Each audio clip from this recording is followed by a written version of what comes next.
Hello, everyone, and welcome to our 13th episode of our vlog. And this one is a special one. We're going to be talking about a very serious matter that's happening and affecting our business. We have a petition going on. There will be more information in the link below. Kat will put all in there. We have a video. We have all the explanation of what's happening. And we're here to share the stories of the barbers that are being affected by what's going on. Please watch. Click the link below. Join hands with us. Let's make a difference for these guys. Hi guys, I'm going to be introducing you now to Antonio. He's been a coworker of mine for close to 3 years now. Close to 3 years, yeah. Close to 3 years. Man, where do you start with Antonio? This guy is the most pleasurable person to work with. Always has a smile on his face. Always puts a smile on other people's faces. His energy is unbeatable. One of the nicest, kindest humans, again, I've ever met in my life. And it's been a pleasure working with him. And I want to continue to work with him and grow with him. And yeah, I don't know. He's just an amazing person and puts a smile on my face, puts a smile on everybody's face here. The kindness this man has for people he can meet on the street is unbelievable. You know, it's as you can see, it's just not just coming here to work. It's also being part of a great team, family, right? This is what we get. This is the only thing that I have, basically, right? This and also my girlfriend now. But it's been a long journey because when people see us like working here on the cutting their hair, they may think like we're just showing up and doing it, right? But it's been like so much effort. Even before coming here, I had to learn a new language. I have to learn a new skill, like cutting hair. And also, like coming here, it means like a kind of clash of cultures and all the things that we leave behind, our families, friends, or delicious food, and all of that. So it's worth it, definitely. Canada has embraced me as one of the many others who were born here. So I feel like part of the community, of the society already. So it would be nice if we didn't have to sort all these barriers that the government set up in front of us, or at least make it like faster, right? And not having these uncertainties of what is going to happen tomorrow. Is today the day that I'm going to have the email that I can no longer work here in Canada? Is it my last week, my last month? Is it the last time that I'm going to see my beautiful coworkers and customers? So I think we have to speed it up and make it happen. All the best for everybody, not just for us. So for our families back home and our customers that they come here expecting us to be here every time they show up to get a high-end service. Hi guys, I'm here to introduce Farley's story because actually it started with me. I found Farley online while I was going to barbering school. I really needed to find easy content to learn, and when I found his channel, I was like, my God, this guy knows how to explain things.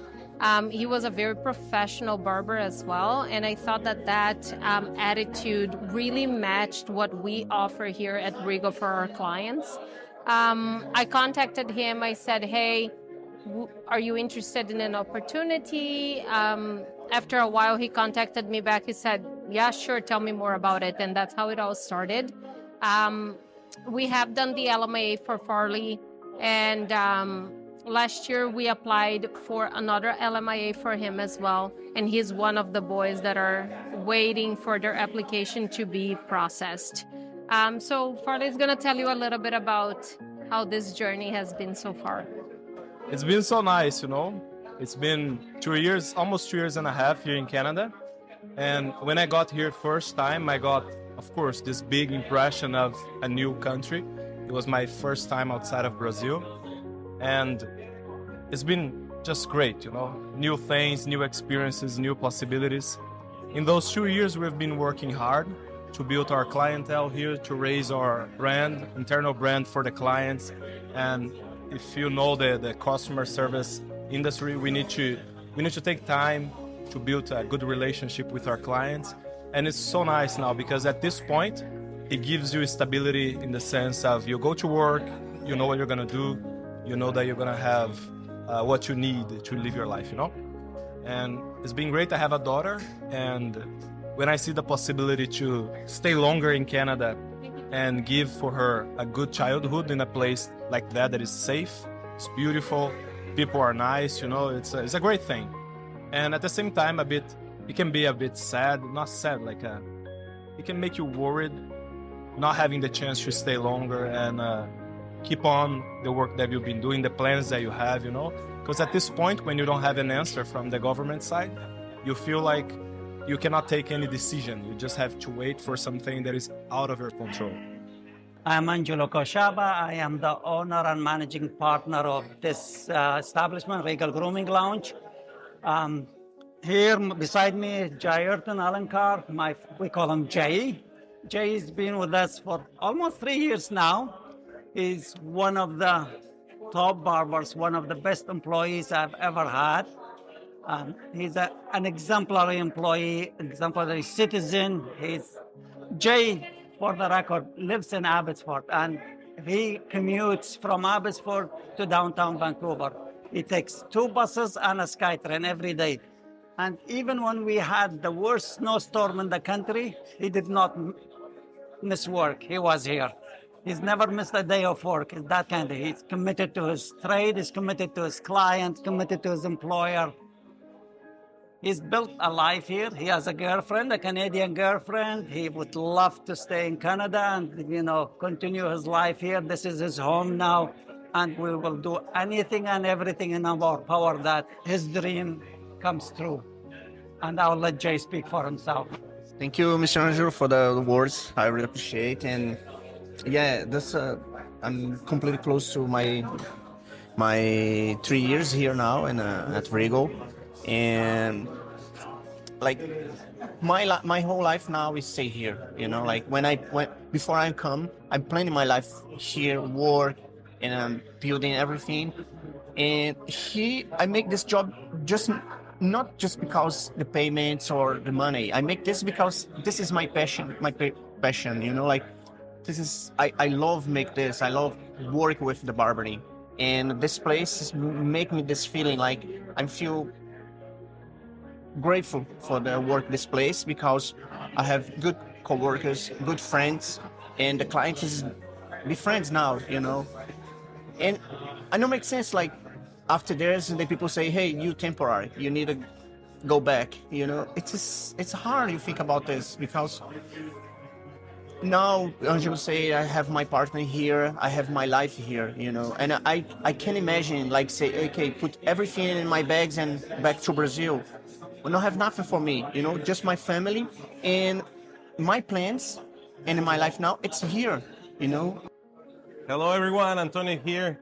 This time, I have to talk about an amazing person, amazing co-worker, amazing husband, amazing father, amazing friend. This is Brian. Whenever I think about elegance, classy, high-end service, I cannot think about somebody else but Brian. We start our journey here. It's around September 2021. So it's about pandemic that time. So I came to change our what do you call this one? Our lives or kind of living, and also for our kids. For Kyle, for one, you know, I have one kid only. So his name is Mikael Aidan. We came here for a better future for him, honestly. Now it's been 4 years living here. Almost 4 years living here. It feels like really home for me. Last January 2025, I went back home. And then I went back to Philippines. And something like you can feel it, you know. It's not like about you can tell only, like you can feel it. Like I'm in the plane, and then I started like seeing my hometown, you know, like before I land. It's like the feeling for me is not like the same feeling before. Like I'm so excited to go home because this is my land and I was born here, like in Philippines. But the feeling is like I'm just strange, like I'm just a visitors, and then I'm really looking forward to go back to Vancouver to just like the Vancouver is home, like feels home for me. This barbershop honestly is not only the workplace, it's just good to make memories here. Here, like you asked me if I want to stay here, of course, amigo. Yeah. We want to stay. We want to stay here.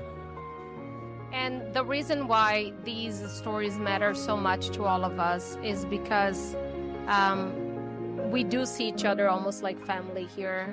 We build a very strong relationship, and we can see how this can affect a person in a personal level. I came as an immigrant as well. I know the struggles that it is to leave everything behind, to sell everything you have, pack a suitcase, and go to a country where you don't know how to speak the language. Everything is new. The way people live, the way people talk, the way relationship is at work, everything is different. Food, everything. And it takes time to get used to that. And you do your best, you contribute, you work really hard, you fight to build something. When you arrive, you're nobody. You have to build who you are. And after 2 years doing all of that work and finally feeling like this is home now, the country that once invited you is saying, yeah, but there's no more way for you to stay.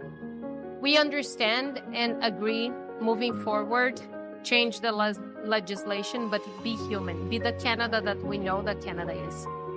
Be human to these people. Understand that they have built lives here. They deserve to stay. If they're being honest, if they're contributing, if the employers are being good employers to these people, there's no reason why they're being punished as well. Please listen to our voices.